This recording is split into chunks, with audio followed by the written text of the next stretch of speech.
The following transmission contains unencrypted instances of explicit language. Mature audiences are cleared to proceed. Shall we begin?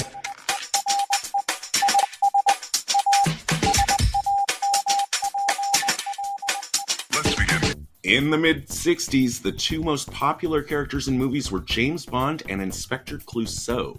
Tasked by NBC to create a show capitalizing on the popularity of both, Buck Henry teamed up with Mel Brooks to create what is probably the first major spy comedy of all time, and certainly one of the most enduring.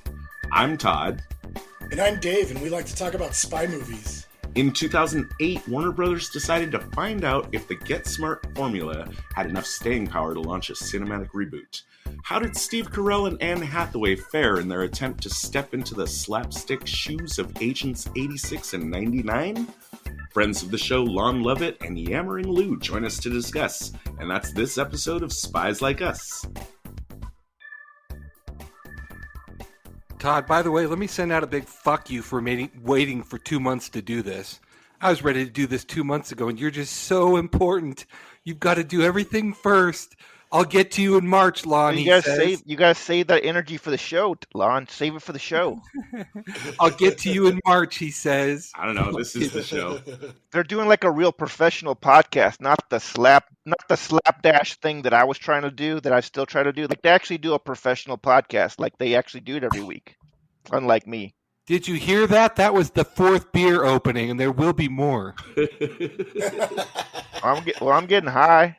I installed some. I don't know. We'll see how it works. But I installed some soundproofing, and then I also installed some soundproofing like underneath my desk, so I can try to like quietly open my beer down there. Y'all ready to talk some Get Smart? We're gonna talk about the television show first for a bit, if that's cool. All right. Who's a fan of the show? I like the show better than the movie, although it's been a while. Over time, that show does not hold up very well. Yeah, I have not watched it recently, so I'm going on my memories from which may have been like 30 years ago when I actually saw it, which was still a rerun now, even then. You will find that your memories from 30 years ago are not correct. You know, it's a little different for me because I didn't like the show when I was a kid.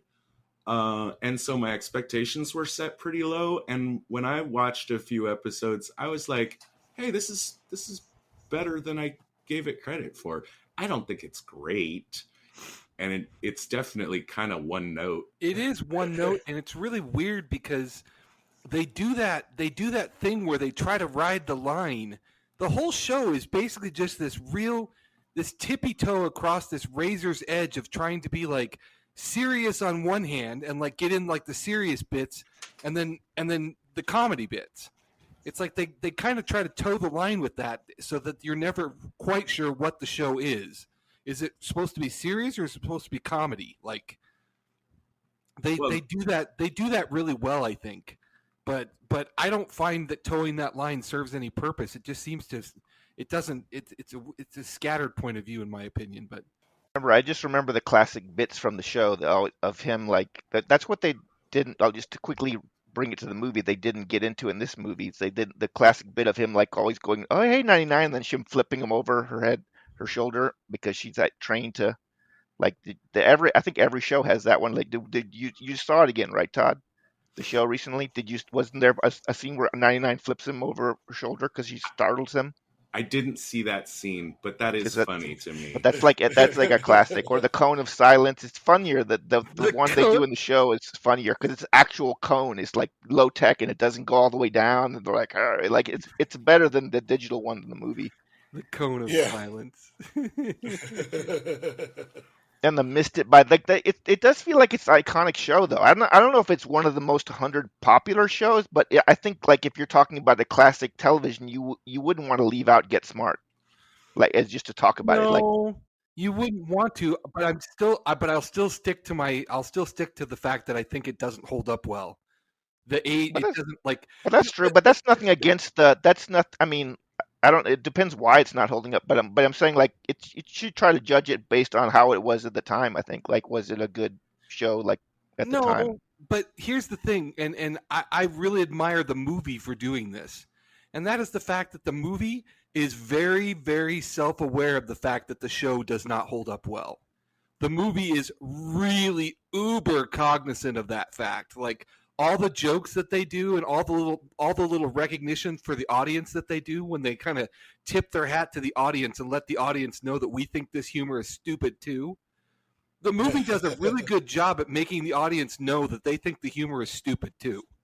Okay. Which, I want to hold off a bit on talking about the movie. I still want to talk about the TV show a little bit. oh yeah, well, Just throwing out like the where it lands in history, which I think is important. It ran from 1965 to 1970. It's contemporary but entirely fictional stories involving always the fictional control, the good guys, versus chaos, the bad guys.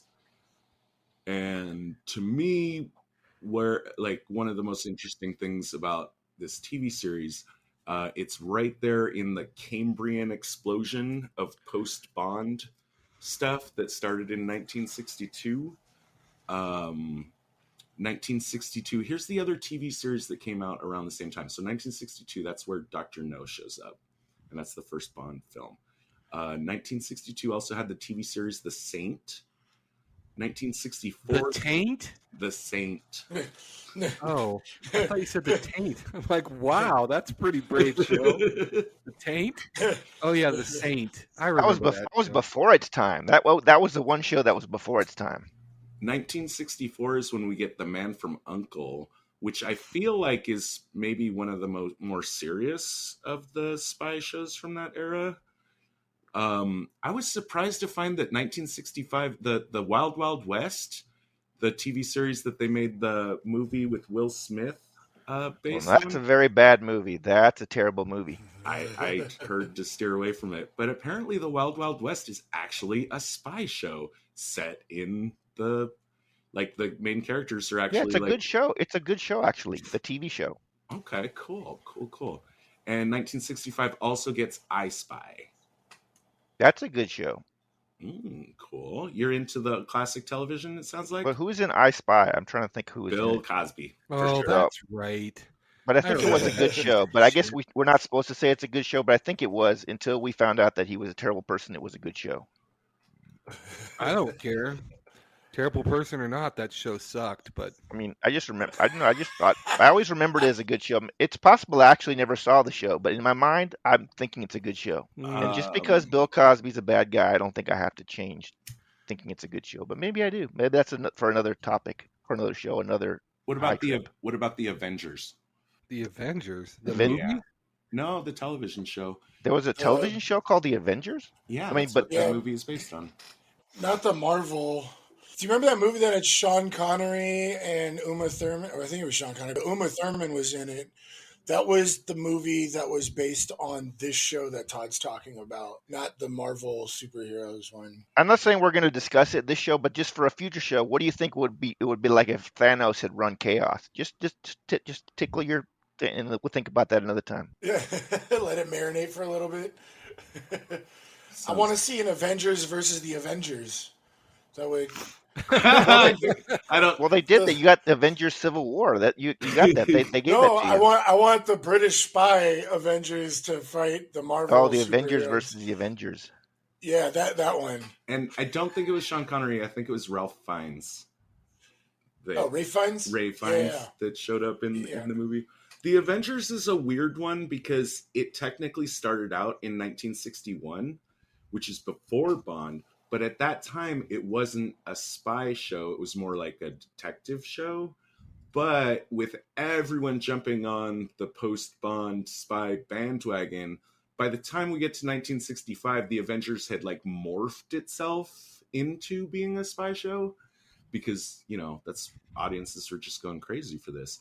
And again, that brings us to 1965 Get Smart, which is the first that I know of spy parody that's out there. Although I think Lon, when we were talking about this before, you said that our mutual friend Jeff had shared something prior to that in the spy comedy. Oh, dude, Jeff turned me on to let's see, there's one called Casino Royale.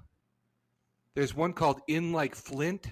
I guess there's Jeff said they were god awful. God awful.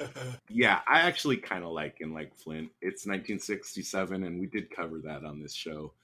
Did you like it? I kind of like it. Yeah, I'm into Derek Flint.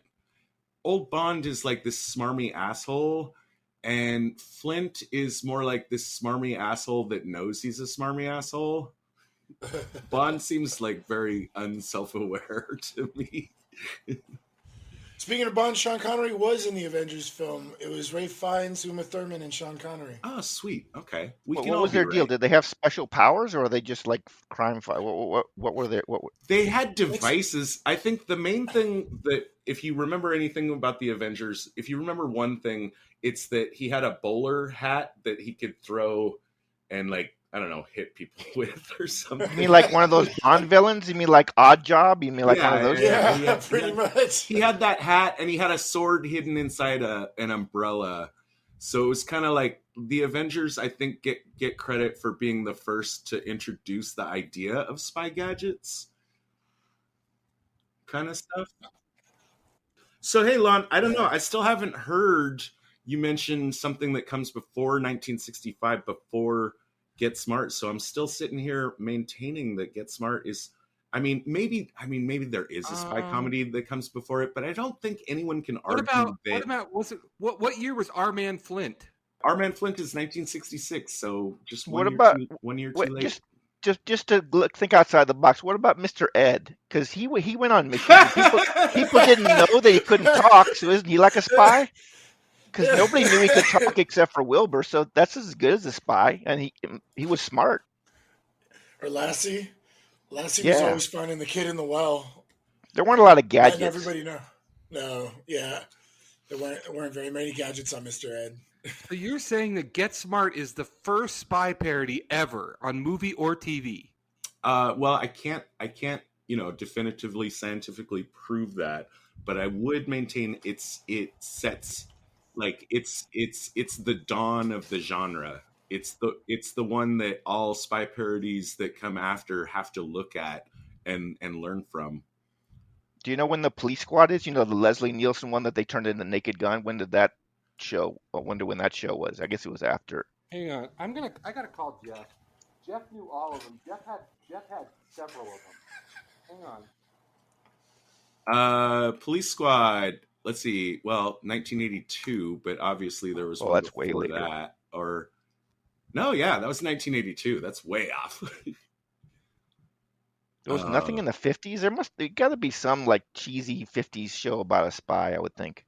No, because honestly, Lewis, audiences don't expect a spy to be the hero of a story until James Bond comes along. James Bond really unlocks the flood wave. Which when we started researching the show, I was personally really just surprised to discover. But when you look at the history, he is the gate opener to the genre. Let's talk some Mel Brooks, because this is a Mel Brooks show, and it's before he started doing his movies. I didn't know that. Wait, this is before the producers? Yeah. That can't be possible. Yeah, the producers was 1967. But you can see a lot of Mel Brooks in this show. I didn't know that he was, associated with it. But, once you tell me that, I'm like, oh, yeah, that makes sense. Although, he kind of created the show with Buck Henry, but it was Buck Henry that went on to write most of it. And apparently Mel Brooks actually felt really bad when he first saw the opening titles and said that they read created by Mel Brooks with Buck Henry, because he felt like Buck Henry was more of a contributor to the show. I think they both worked on the pilot, and then Brooks just really worked with Buck Henry on the pilot. he helped create the show, but it's Buck Henry who goes on to be the script editor. The show was the principal inspiration for Inspector Gadget. Don Adams was the voice of Inspector Gadget. I didn't know that. Oh yeah, I didn't know that either, but that makes sense now. Yeah, that's a lot of pieces putting together. Lewis, you mentioned that you said a running gag was 99, like toppling 86. Yeah, he would always go up to her and like say, "Hey, 99," and then she would get startled and just flip him over her shoulder because she was just like in training mode. Okay, and they didn't do that with the. That's something I didn't see in the. Yeah, that's dope. Well, I mean, obviously, we see in the movie she's clearly the more competent martial artist. Absolutely. But apparently, now I didn't see enough of this enough of this in the series, but I was surprised to note that, because I saw enough of the series and I remember enough of the series that the Don Adam Maxwell Smart is like clumsy and incompetent mostly. But yeah. He's kind of like a Mr. Magoo. But he's funny. He's like kind of irreverent, or he's just kind of, I don't know if that's the right word, but he definitely has like a flash to him that, that even though he's messes up all the time, it's still right. Cool. But apparently, from Wiki or some source, like throughout the show, he was actually shown to be a skilled fighter when the action broke out, which kind of reminded me a little bit of Archer in the TV series. Like, I think... Well, that's in the film, too. Because during all the shooting tests and stuff like that, Max is actually pretty competent as a shooter. Right. Other than some of the bungling moments that he has. But, he has moments where he shines. So that's kind of like a playback, I guess. It reminded me of Archer in that, like, one of the funniest things to me about Archer is that he's also, well, he's in a completely different way a buffoon, but one of the most annoying things about him, I think, is that he's actually really good at his job, which makes it just makes him even more annoying, not less. He's totally competent. He's totally competent at his job. Yeah. And so that's why he gets away with being such a douchebag. And like, you can't fire him. Yeah. And I don't know. Yeah. Just, that, and this, when I read this about, Maxwell Smart, I just felt like maybe that was, a little bit of inspiration in there. Yeah, I think that's one of the. If I'm like, it has been a while since I've seen the TV show, but I think the difference that you're talking about is in the TV show, he's like competent, but there's like crazy shit's happening to him, or somebody else is being incompetent. But in the movie, like he's incompetent in the way, like in some ways, just himself. So I think that's a difference, isn't it? Like Steve Carell is just doing like slapstick, like stupid, like that. They didn't do that in the show. He wouldn't just hit his head on a table going whoops. Or like, I mean, he would, but it would be because somebody dropped a table on him, like it wouldn't be his fault though, right? I think it was more like that. Yeah, and I think we're getting really close to talking about the movie, and I want to circle right back to what you're talking about, and when we get to the movie, I want to talk specifically about like the kind of humor of the movie. But before we get there, I think we got to shout out that 99 has a gold medal in sitcom history for being the first working mother shown on television. Oh, really? I don't even remember her. You mean the character was a mother? Exactly. Oh, gee. I don't even remember that. I don't remember that at all about the show. About her character. There's a bit of trivia nobody gives a shit about. Well, that's my show. That's your show ender right there. That's your fade out. Yeah. That's the fade out right there. And we'll end this, unless you guys have other stuff to talk about the TV show. The last thing I wanted to talk about is just like, the different spin-offs other than the one we're going to talk about that came out. There were a couple movies, The Nude Bomb and Get Smart Again, which were both major bombs. And apparently there was a short-lived television show where Max is now the chief of control with Andy Dick playing as his son. That sounds awful. Yeah, it kind of does. It didn't last long. Now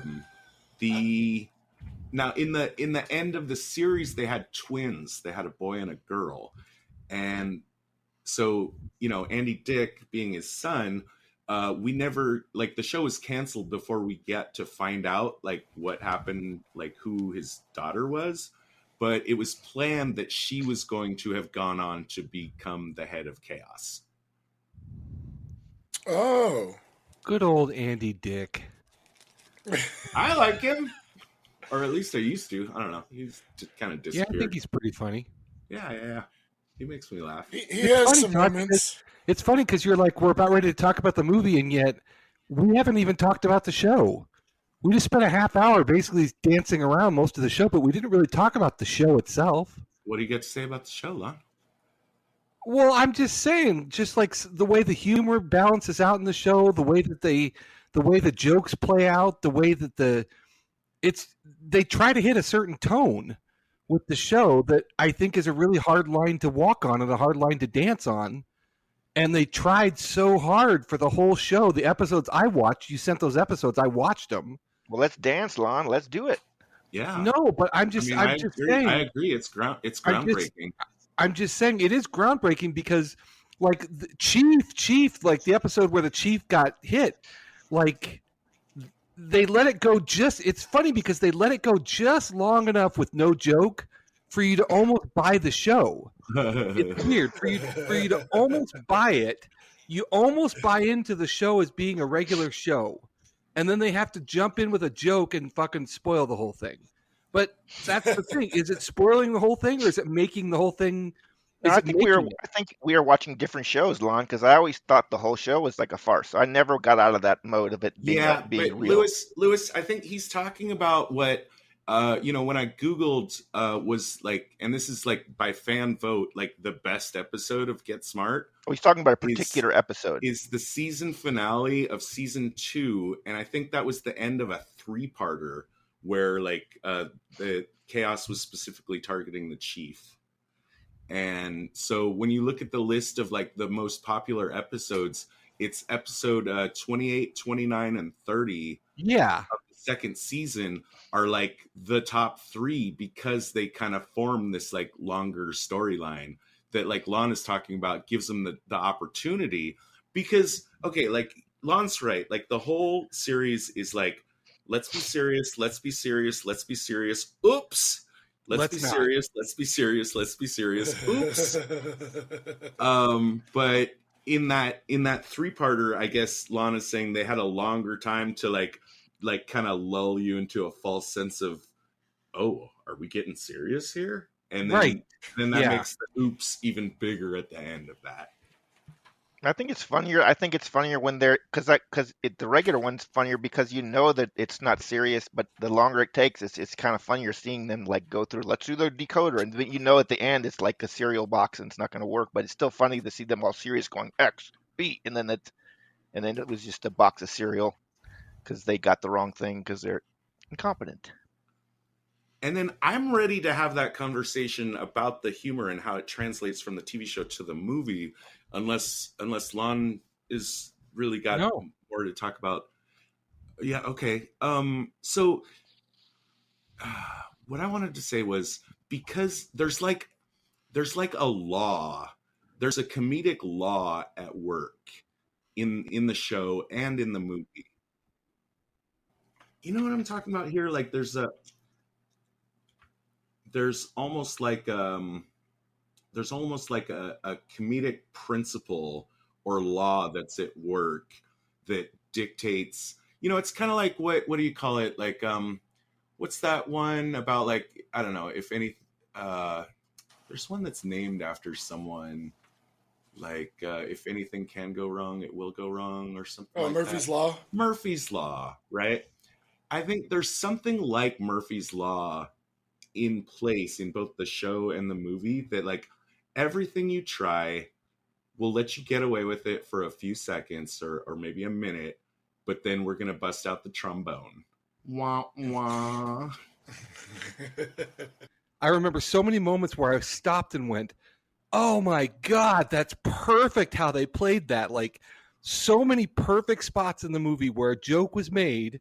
They made fun of the joke, but in making fun of the joke, it validated the joke and made it funny. But they made fun of it, like to the audience. Like, they reacted in such a way that you knew that the audience was smarter than that.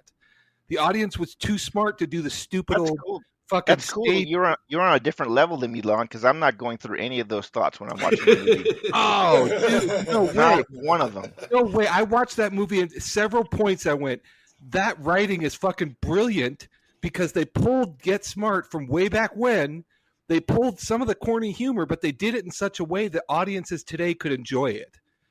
And not be like, oh my God, that's such bad humor. It's corn-prone humor. Mel Brooks humor, a lot of it is very corny. It's very, very, very corny. It's stupid humor. It's not humor that people today, it's not sophisticated humor. But in making fun of it, a couple points in the movie, I wish one of you guys would know what I'm talking about, because there's a couple points in the movie where I went, oh, that's brilliant. They took a joke, they turned it on its head, they acknowledged to the audience that the joke wasn't funny, that it wasn't funny. But is it really funny though, Lon, or is it? It sounds like it's funny because you're constructing a thesis, and like if it refers to this and it equals X, but at the end, to me, it just wasn't funny. I don't know what's going on in my brain, but hey, so wait, you didn't think the movie was funny? I was high the whole time. Well, okay, that's great and all, but I mean, at a personal level, just you personally, you didn't think the movie was funny? Well, I'm always on a personal level. Because I was too high to be on a professional level. So personally, I did not find it funny. No, I did not. Kris Kringle and fish sticks. Come on, brother. Dude, I mean, I can see it. I can appreciate it now, but it still wouldn't elicit laughter. I think you need to get it's. I liked the Chuck Norris with a BB gun. That was a good one. Like they kept go. I think it was Max was going. I think this is what you're talking about, Lon, where Max was going on a list of like, well, what about an army of this or what about an army of that? And it wasn't that funny. But then he goes, well, what about Chuck Norris with a BB gun? Like there was a lot of those little moments where like the joke wasn't really there, and then they said something or like came off of it sideways, where it kind of like exactly. It made you That's giggle, a good example. yeah. No, that's a good example because they use the same humor. I can't explain it. They use the same humor as the original series, but when the writers of the new movie realized that the humor wouldn't play, they tied it up on the end and they made it something a little different, is what I'm saying. They didn't leave it at the same Mel Brooks humor because it wouldn't play, it wouldn't fly. I agree with that. Right. I agree with that. Can I well, let's finish a round table of who thought the movie was funny and how much. We got Lon and Lewis on record. David, you didn't think it was funny, huh? I mean, but I still at the end I kind of liked the movie by the end because I kind of grew on the characters, but I still didn't. That's not my kind of humor. That kind of slapstick whatever that, I don't know what that, but I'm not a fan of that kind of humor unless it's like pretty clever. I'm not a fan of like, it just felt like they took what was good about the Get Smart the show, which was everybody knew it was stupid, and they were trying to make it like, now we're gonna say it's kind of clever, but then I think they're doing a bad job of making it clever. So to me, it's like a poor what you're calling like a nice like subtle attempt at the show. I'm just calling poor humor. Oh, So God, I couldn't see it more different. I want to could not see that more different. Right. So we got those two opinions on record. Let's get the other two on record before we start going into specific jokes, which I think would be fun. But David, humor. Did you laugh? There was moments that I laughed out loud, but there were a lot of where it got like a heh, or like an internal like heh, like when you're scrolling down like on social media and you're just looking at memes and they don't make you laugh out loud. You kind of inside you like heh. But there were some cute moments. So like I enjoyed it. It was funny, like at a lot of moments. And like I think I see both what Lon and Lewis are saying, where there's some moments where they tried to update the humor, like Lon's saying, and like added a little like pizzazz to it. And I mean, just having Alan Arkin and then the Bill Murray moment was cute. Like, it was really cute, very Bill Murray moment, and it was kind of cute, and I enjoyed it. And then just Alan Arkin is always the light to see on film. So, like, just anytime I see him or hear him talk, Yeah, no, I love it's Alan gonna make Arkin. me laugh. If the movie had more Alan Arkin, I would up my rating. Yeah, there's nothing he can't do for sure. I would go with I feel like it's a movie where like you're on a series of connecting flights, or how am I trying to explain this? Like, if you don't laugh at the first joke in the movie, like, you're not on board. Right, yeah. But if you do, then you're on board, and then it's going to continually pay off. But I'm also with Dave in that, like, there's stretches where there's low payoff, but it is constant. I mean, it's not uneven, really, in terms of like the pace of the jokes coming in, but might be a little uneven as far as like there being funnier parts of the movie. No, but than others. Uniformly, the movie was saying, "Hey, let's all give a hats off to the show. Like, we're doing an homage to the show." It was a very pointed homage. Like, if you're ever going to say that word, this movie absolutely was an homage. I can't agree with you hard enough, Lon. Like, super pointed and purposeful. It was like the writers went, let's just really just get warm and fuzzy about this fucking show and do a movie like that. Right. There's such a thing as remakes where they just take the name and like a few concepts from the original material and then just make something entirely different. In this case, I really felt that the writers of this script, whether you like the movie or not, I think you have to agree that the writers of the movie are deeply in love with the television series. Right. Dude, I could not agree with you any more than that. That is absolutely correct. They were really in love with the original concept. Like, it was not in name only. Not a name only. Right. Yeah. Dave and Lewis, any thoughts on that topic? Like I said, I didn't really find it that funny, but by the end, I was kind of like, it was an okay movie because I kind of like the characters grew on me. Right. So, Lewis, I want to go to you first. If and I think a good way to take this discussion is let's break down a few specific jokes. So I want to go to you first because you're the lowest laugh rating on the movie. But could you tell us maybe like what you think might have been your favorite joke in the film? It may not be even something I laughed like hard, but just like can appreciate that I would think about it in the future, and that was funny. Like, I think the vice president thing when he's just like, you want a piece, like, because it's just so ridiculous that they're just gonna go like, rest like two old men. He jumps over the desk. So that's definitely one of the good ones. That was one of my favorites. favorites. I just got a new pacemaker. I could go all day. That's one of my favorite lines. Yeah. I wish there was just no. I wish they eliminated. Like, I felt bad for some people. I felt bad for, like, why is James Caan like doing this? Like, that just felt like garbage. Like, I wish they could just write that. That had no point in the movie. They could just eliminate that. It didn't add anything. It was just stupid. Him going like some kind of like George Bush imitation, but it wasn't funny though. Yeah, they were taking their stabs at George Bush, and I agree those weren't funny. They landed pretty flat. Like, they could just cut all that out and you wouldn't miss it, right? Like, all the James Caan scenes, like, it didn't. I don't think that added anything. I want to go with my joke that I felt best encapsulated the spirit of the television show. Like, like, even to the point where I could see it coming and I was like, oh fuck yeah. And that's where they're trying to swing across the building, and then an explosion happens and they get dropped down several floors, and Max is like, we're gonna go for it again. Hold on 99. She's like, Max, we're like 2 inches above the ground. Yeah, that is like, yeah, that does feel like the show. It wasn't my favorite joke, but I felt like that was the most like, yeah, we're definitely doing a TV series right now. Besides the obvious Kris Kringle and fish sticks joke, like, that, to me, that is just the best. But I loved it when they're sitting there talking and he's talking to her and he looks at her picture and he's riffing on her. He's like, God, you were hideous. And he makes a couple cracks at her and she was so beautiful. He makes a couple cracks where he just fucking knocks her down a notch.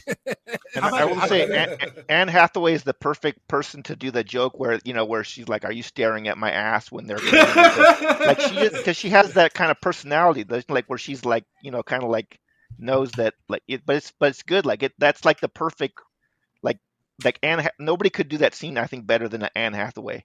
Yeah. Right. You're talking about the laser scene, right? Yeah, but she has that kind of personality that's like, yeah, you're looking at me like, get over your like it, but it's funny. It's like it's good. Yeah, that played really well. Yeah. I liked the joke on the plane when she spots the assassin, and he doesn't believe her. He's like, "There's no way they'd be sending an assassin at us that obvious." And he turns around, and he's like, "Holy shit!" Because that guy is so. I mean, that guy is. It's not. That guy is so huge that is the only kind of character he plays. It doesn't have to be a bad guy, but he's some kind of brute or like big dude in every movie. Yeah. That character reminded me of Jaws in the James Bond. Yeah, that's what I thought too. Yeah, he was in the remake of the Burt Reynolds where he goes to jail, the Longest Yard. He plays like this huge like angry prisoner that they get to play on the team. The way that guy played that character, that big guy, he purposely played it like Jaws, like the same mannerisms, the way he kind of smiles and the way he kind of does things. Mm-hmm. It reminded me so much so that I went and looked up the name of the guy who played Jaws, thinking it was a relative of his or something. Like they were doing something that was sly, by putting that in there. Yeah. But that was definitely a moment that was supposed to be a Bond reference. Absolutely. I gotta jump in here. He actually reminded me of another character, and I really want to hear your guys' thoughts on this. Are we all Rick and Morty fans? Oh fuck yeah! I mean, I haven't seen tons of it. I know, I've seen it. Okay. Lewis, any self-respecting stoner should fucking watch every episode of that show twice. Okay, I'll get on. I'll get on that. So that sounds like something I'm not doing right. I remember I looked this up. I don't know if I wrote it in my notes, but right. Do you guys remember the character in the Pickle Rick episode? I'm Pickle Rick, bitch. Right. Yeah. But not Pickle Rick himself, but the enemy agent. Oh yeah, yeah, That guy felt to me like when I was watching the Pickle Rick episode, I felt like this guy is obviously supposed to be a reference to some character right? I've never heard of. And then when I saw this movie, I was like, dude, were they riffing on Get Smart? Because he's very similar. Like he's got a he's this big hulking guy with the long dark hair and the huge jaw. He jumps out of a plane in the Pickle Rick episode. At the end he like jumps out of a helicopter. And in this movie, he had a wife that he needed to connect with, and then in the Pickle Rick episode, the guy had a daughter he needed to connect with, and I don't know. I can't think of a better. Because that character in the Pickle Rick episode, it felt so specific, but I didn't know who they were referencing. And when I saw this movie, I was like, maybe this was it. Maybe. Todd, that's so funny. When I watched the Pickle Rick episode, I thought the exact same thing. Like, it was so specific. You're like, what is this supposed to be parodying? Like, they're parodying something. Right. Yeah. Right. Totally. Yeah. Lewis, I'm ashamed of you for not having watched all of the fucking Rick and Morty episodes. Yeah, Lewis. All right, I'll get on it. Yeah, brother. Since we're on Pickle Rick too, really quick, it's a great opportunity for me to cycle back to one of my favorite jokes of this film was like, oh, rats, poop. Oh, great. Now there's a rat riding on a piece of poop. That was pretty good. That one got me. Yeah, that was pretty good. Let's go back to Lewis or David. David, have you given us a favorite joke of the film? Yeah, I didn't officially, but yeah, the Alan Arkin moment where he jumps over is probably my favorite. I cracked up really hard when he's just like, I got a new pacemaker. I can go all day. That was a good one. What else you got? What else you got? I also it wasn't super like laugh out loud funny, and it was more like kind of cute. But when Max is playing the psychology game with the big assassin dude, and Hathaway's like, "What are you doing?" He's like, "Big people hurt too." Like I didn't crack up laughing, but I thought that was kind of cute and kind of funny. Like where it's just like he's just gonna talk him down, like just like in Naruto, he does this all the time with the villains. He just like they call it like talk no jutsu, where he just like talks the villains out of being villains, and so he's using the whole psychology, like I understand it must be rough, with your wife, and it's tough, man. I'm sorry, just bring it in, like big people hurt too. Like so, I thought that was kind of cute, but I mean, I think the Alan Arkin one is the best. The part of that I like, from the tradecraft perspective, is that Max is using his knowledge of everything, right, and putting it into play. That's right. That was good tradecraft. He flipped him, like sort of. He like half flipped him. You know what I mean? Because he met his wife, right? Earlier in the mission, he met that guy's wife, right? No, I think he just knew about it because I thought it was like the baker when he was talking to that woman. I guess that's just somebody else. No, because remember at the beginning of the movie, he was listening into all the conversations and he knew what everybody liked. Oh, that's what it was. Wait, yeah, that was like one of the first jokes where he was giving his report and they thought it was code, and he was like, no, they were just, what was that? I forgot what they were saying, but it was like something super like mundane. Like they were at the cafe talking about something. He's like, he happens to like blah, blah, blah. Very interesting. Like, what is that code? No. Right. He's going into but it's very interesting detail with his 600-page report, and he's like, right. nobody reads my reports. Nobody reads the reports. Yeah, I know. Could that be our segue into starting to talk about some tradecraft? Well, first, I think we should talk about some of our crossovers because we like to do that in the show. Because right, I gotta pat myself on the back for this one. We already mentioned Alan Arkin. Let's call out the easy ones first, and then you can run in and claim. What the fuck are crossovers? This is actors that are in the movie we're talking about today that have also been in movies that we've previously talked about. So you're not talking about killer crossovers like NBA moves. Oh, no. Okay. That's your guys' domain. Go ahead. Right. Not ankle breaking crossovers. No. Alan Arkin is a repeat appearance on this show. I forget why. Dave, help me out. He was in Argo. He was the film producer. That's right. Always a delight to see Alan Arkin. And Bill Murray, of course, because we did The Man Who Knew Too Little. Right. And then you caught a crazy one. I caught like the best gem. I got to pat myself on the back for this. They should just hire me at the CIA or something for my targeting on this one. There's that scene where Max is in the bathroom when they first get to Russia, and there's like the two mafia dudes having like a conversation. The guy's like, "You talk too much. You talk too much." While Max is listening in and he stops peeing, which also was a really good gag. That was a good gag. He would stop peeing to like listen, and they would notice, so he would start peeing again. Anyway, that scene, that was really funny. The guy that talked too much is Mark Ivanar, who played the real Valentin Mironov in The Good Shepherd. And I was so sure about this, I had to go look it up. Yeah, and funny enough, if you go on the IMDb for Get Smart, the character that his credit is for is Russian guy in bathroom. Right. So, yeah. I was really proud of myself for spotting that one. I was like, that's him. That's him. So, hey, you guys on board to head into the briefing room and start talking about some tradecraft with us? Absolutely. Do I need some more ID for that? You've been cleared. You've been vetted. We've checked all your relationships, and we know that you're not a. Does your voice recognition system still work on me like as 100% even when I'm high? Yes, it does. Retinal scan complete. Validating security clearance. Clearance granted. You may now enter the briefing room. So I'm going to start the briefing room segment and the tradecraft segment with saying that compared to the other comedies that we've done on this podcast, I feel like this one actually tries to be at least a little bit about spying. What do you think, Dave? Yeah, a little bit more than the show.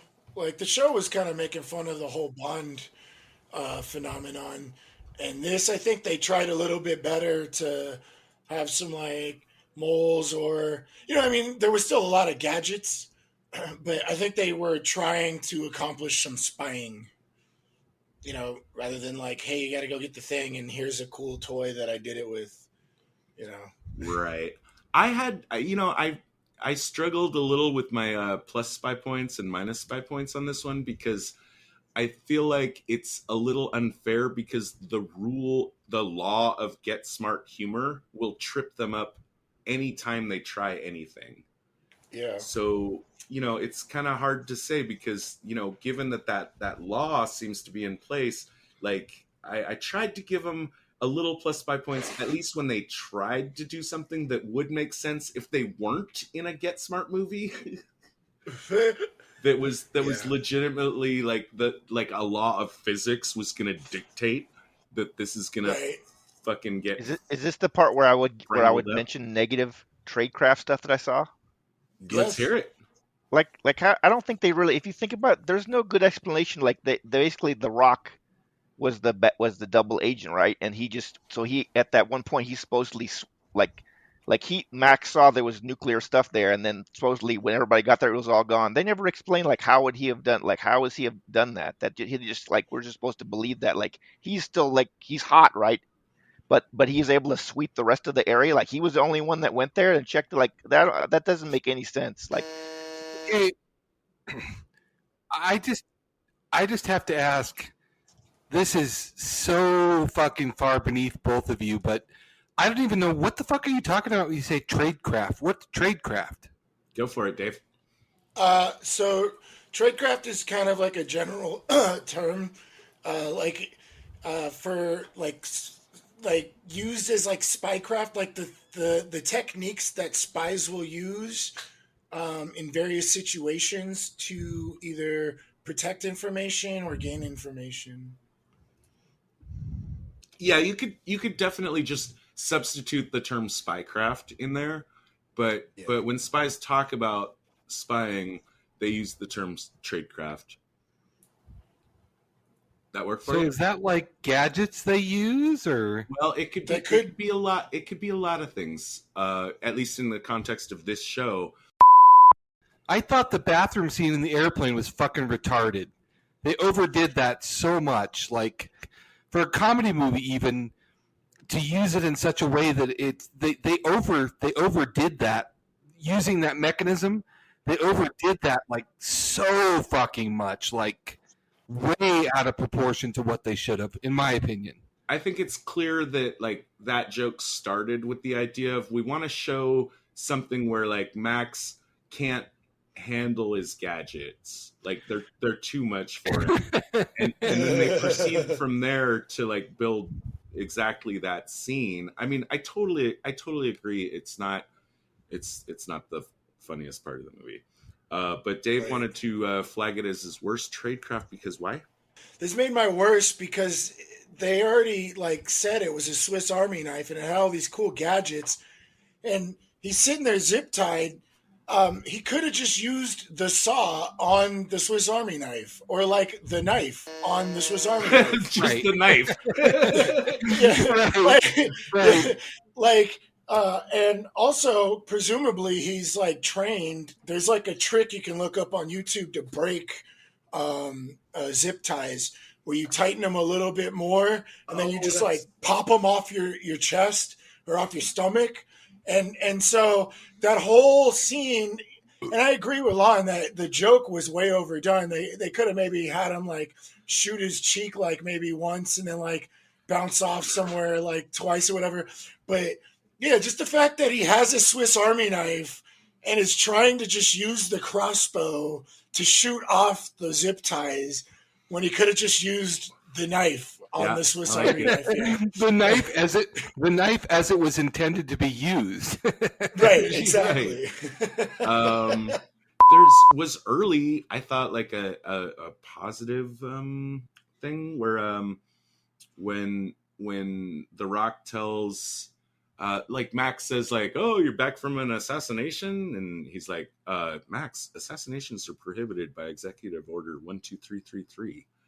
And weirdly enough, it turns out Executive Order 12333 was an actual executive order signed by President Ronald Reagan in 1981. It had a broader purpose other than just saying no assassinations, but it did reiterate an existing policy against political assassinations. A tiny bit of realism. Todd. Listen to Todd getting fucking fancy with his Ronald Reagan reference. Whoa. Oh, shit. You are the host of this show. A tiny drop of realism in a sea of silliness. Todd, nice. Impressive there, brother. And that is going to be part 1 of our Get Smart episode. Thanks again to Lon and Lewis for joining us on this one. Now, Lewis doesn't have any recent episodes out, but I encourage anyone that likes his style to check out older episodes of The Yammering Lou Show. David and I have been collaborators on that in the past. I'm personally always encouraging him to do more of those, and if you could help me out with that effort by tweeting him at LouieLouie3, I would consider it a personal favor. Louie is spelled LEWIELOUIE 3. And Lon Lovett, friend of mine since kindergarten, he's a really amazing photographer, and if you visit lonlovett.com, I'm sure you will not be disappointed. And join all 4 of us next week for the thrilling conclusion. As always, the best way to make sure you don't miss out on that is to hit the subscribe button on iTunes, Google, or your favorite podcast app. Also, if you can find updates on our Facebook page or website, spieslikeus.net. And please, if you can help us out, give us some feedback. We're always trying to improve the show, and your thoughts would be a big help. The preceding transmission sampled the songs Ice Cold by Audionautics, Enter the Party by Kevin MacLeod, and sound effects from freesound.org. Attributions and links are found at spieslikeus.net. Editing by Todd Hostetler.